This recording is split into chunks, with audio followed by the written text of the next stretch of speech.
Hello Pisces! Welcome to Like a Tarot. Alamin natin kung ano ang kakaharapin nyo ng person mo itong taon na ito, 2024. Para sa mga bagong viewers, ang reading na ito ay general reading at guide reading lamang po.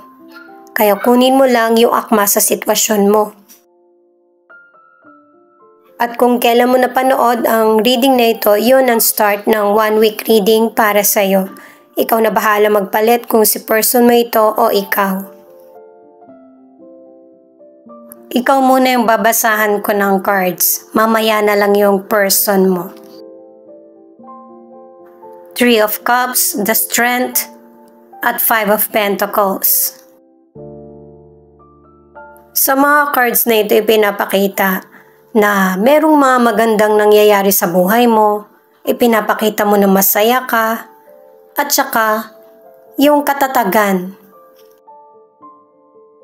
at saka lakas ng loob, yun yung ipinapakita mo sa kapwa mo. Pero deep inside, hindi ka happy. May mga sitwasyon na feeling mo kulang.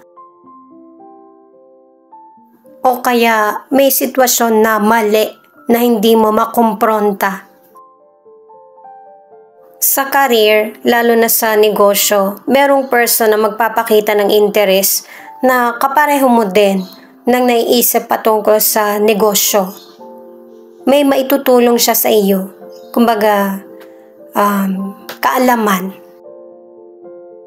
Pero syempre, pag patungkol sa career at saka negosyo, kailangan alam mo din kung hanggang saan yung kakayanan mo. Marami kasing i-offer sa'yo na gawin mo yung ganito, pwede sa'yo yung ganito.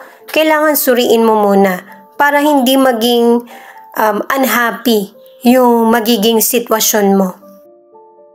Kasi yung papasukin mo na bagong journey sa karir mo man o kaya sa negosyo, medyo mahirap sa umpisa. May posibilidad kasi na hindi katulad ng inaasahan mo yung magiging resulta. Halimbawa, na-promote ka, akala mo malaki na agad yung sweldo, kailangan ng effort.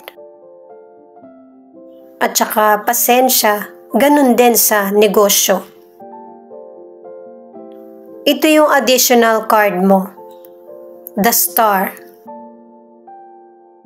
Connected din itong card na ito na ang ibig sabihin kung ano yung sinisimulan mo, huwag kang mawala ng pag-asa. Kailangan ng focus. Mag-isip ka ng magandang milagro na darating sa iyo. Hindi ka naman kumikilos sa wala lang eh. Merong halaga yung effort mo. Sa mga single, sa pakikipag-socialize mo, makikilala yung person. Pwedeng friends lang kayo or maging lovers. Dalawang cards na yung nagsasabi, ano man ang gender mo, na meron kang makikilalang potential person na materialistic. Huwag mong hayaan na mawala yung pinaghirapan mo. Sa mga nasa relationship, nakadalawang cards na mas lalong nagiging happy, at saka patuloy ang connection nyo ng person mo. Pero ang ilan, sa harap ng maraming tao, okay ang relationship nyo. Pero kapag kayo na lang ng person mo, feeling mo hindi ka napapahalagahan. 2 of Wands, 8 of Swords, at King of Cups. Ito yung cards ng person mo. Ang ilan sa inyo, nasa malayong lugar yung person mo. Base na rin sa cards ng person mo. Ano siya, tapat siyang magmahal. Kung kanino siya nakapangako, dun lang talaga siya. Hindi rin siya basta humuhusga ng kapwa. Hinihintay niya kung ano yung magiging pag-uusap. At saka kahit dito pinapakita yung situation mo sa mga cards niya. Pero unahin muna natin yung patungkol sa financial. Sa financial, ang ilan sa inyo sinisikap mo na mabalanse yung makapag-ipon ka. Lalo na yung matugunan din yung mga pangangailangan mo. At saka ang ilan sa inyo, parang tingin mo walang nagbabago sa financial mo. Pero ang advice ng cards, kailangan ng diskarte kung paano magkakaroon ng extra income. At saka ang ilan sa inyo, ikaw mismo yung nagiging problem sa financial. At ang advice, huwag masyadong yung bang sobrang mapagbigay. At ang advice ng cards, kung ano lang yung kailangan, yun yung ibigay mo. Hindi mo na rin kailangan magtanong, hayaan mo din sila na mag-isip para sa sarili nila. Sa mga single, kung bababaan mo yung standards mo sa paghahanap ng taong makakarelasyon, meron na talaga. Pero hindi ka rin masisisi ng mga cards kasi nakatatlong cards ka na meron kang issue sa nakaraan at hindi mo ito makalimutan.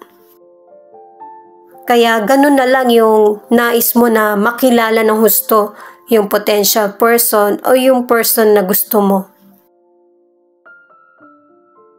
Itong additional card na The Fool ay nasa sa iyo kung susugal ka ba or mag-i-stay na lang sa situation na meron ka ngayon.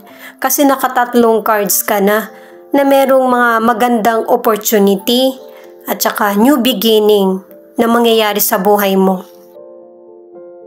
Kasi nakatatlong cards ka na hindi ka happy sa anumang nangyayaring sitwasyon sa buhay mo. Masyadong malalim yung iniisip mo. Huwag ka rin mag-alala kasi obvious naman sa mga cards na binibigyan ka ng iba't ibang pagkakataon para makapagsimulang muli. Kung kinakailangan uulitin ulit ng universe para lang matama yung destinasyon na tinatahak mo. Ito yung mystical card mo. Step into the spotlight.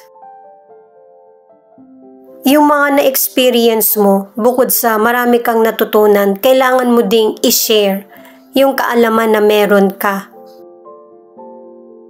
At saka guided ka kasi kailangan mo talagang mapunta sa tamang direksyon at magkaroon ng clarity sa bawat situation na kinakaharap mo. Ayun, sakto pa. Angels of healing are with you.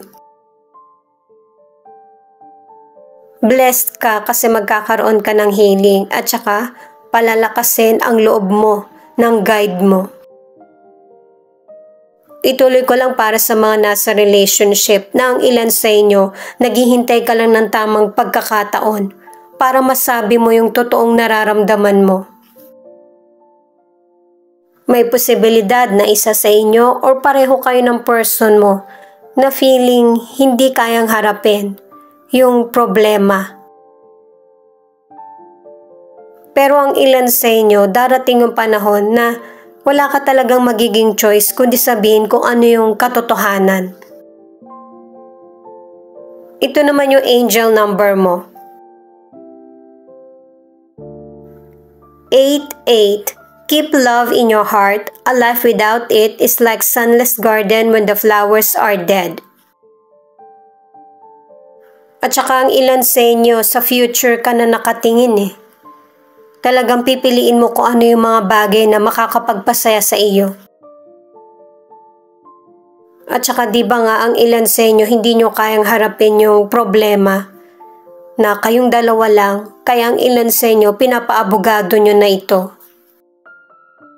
At saka ang ilan sa inyo, nakatatlong cards ka na nag-i-stay ka sa relasyon na alam mong hindi na healthy sa iyo.